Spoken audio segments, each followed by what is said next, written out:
is a true son of the Bronx, but his experience is national. We're very lucky to have him speak to us. Ephraim Cruz rose to some national prominence as a special agent in the U.S. Border Patrol who had the guts to speak up when he saw injustices taking place in detention centers along the border. And he did it at great risk to his career, and ultimately, I think it would be fair to say you lost your job because of speaking out. But he didn't go away. He ran for office in Arizona, another gutsy move, and he's come back home to the Bronx to lead an incredible grassroots political organization. It's kind of a sister organization to here, us in the Obama Club, which is Bronx for Change. So without further ado, Ephraim, please take it away. Thank you. I just want to clarify one point. I think the bio says that I was let go from the Border Patrol. I actually resigned from the Border Patrol. Okay. I didn't want to blemish my record, employment record.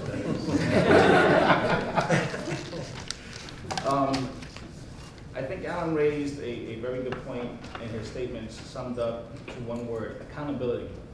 And I think it's very fascinating that we're at the Barack Obama Democratic Club Immigration Forum when we know that President Obama's record on immigration can be described as hostile towards the immigrant community. The record, I think a lot of folks here know, there's been exponentially more deportations under this administration. I campaigned with Obama for America. I campaigned in Arizona, in Nevada, in Pennsylvania, in New York.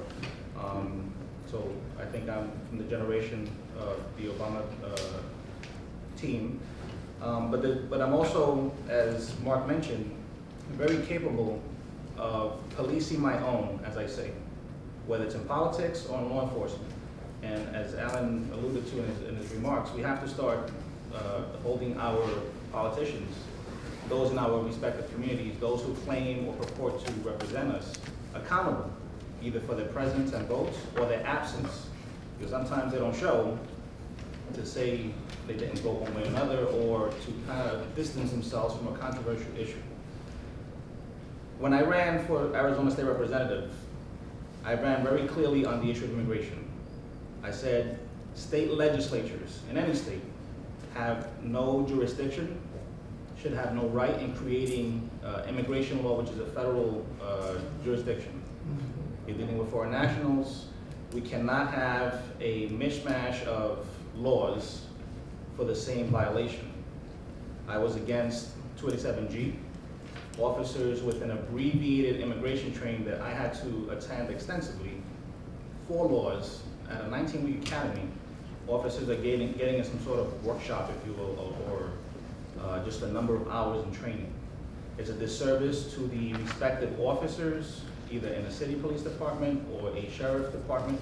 It's a disservice to that department.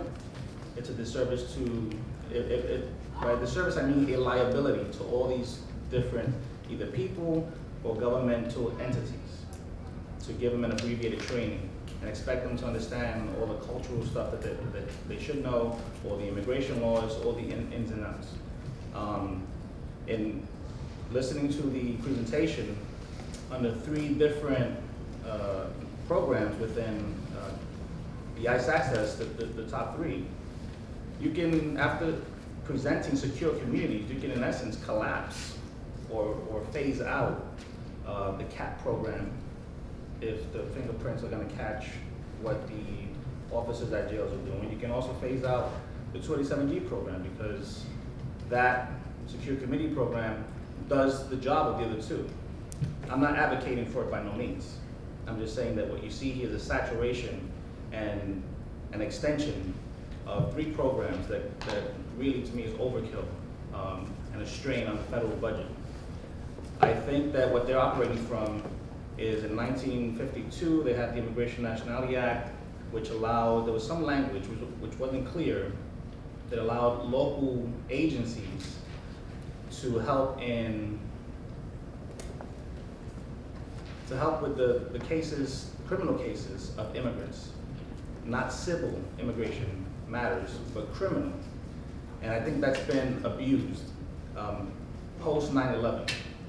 And I think that going on a case that I'm recalling correctly, Gonzalez versus the city of Peoria, which I believe is in Arizona. Just happens to be in the city of Arizona. That gave the ability for local agencies the opportunity to work with the feds in enforcing immigration law.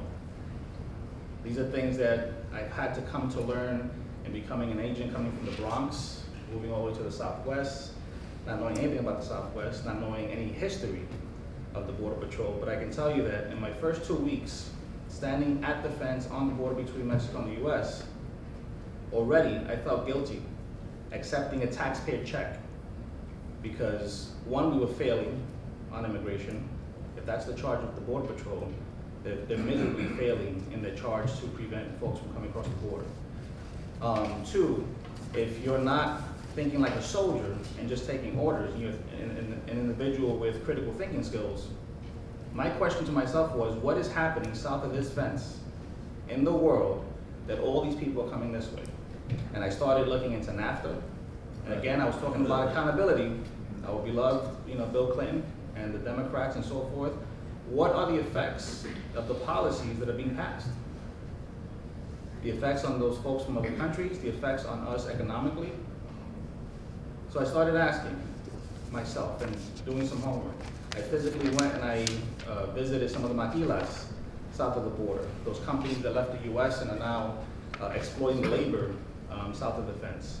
When I ran, I also said there is no way that as your representative in the poorest district in Arizona, which is in the city of Tucson, Pima County, I can support a guest worker program that bypasses the high unemployment rate of this community.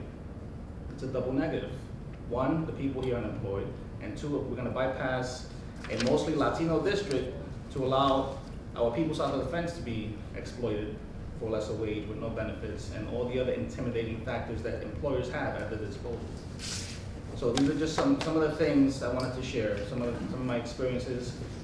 This is one issue where a couple hours really doesn't cover. There's so many different branches that we can go into, but in summation, in my experiences, there's no place for local law enforcement, and I've spoken with a lot of line officers, whether in the sheriff's department or in a city police department, who don't care to do the federal government's job.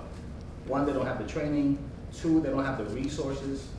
And I'll give you an example. In Arizona, the Tucson Police Department officers, it takes about 3 to 5 hours to get an officer to respond to a vehicle accident. It's a disservice. As far as priority, we see folks with no papers versus people who might need emergency services right away. So just some of my thoughts. Thank you, Ephraim. Thank you very much.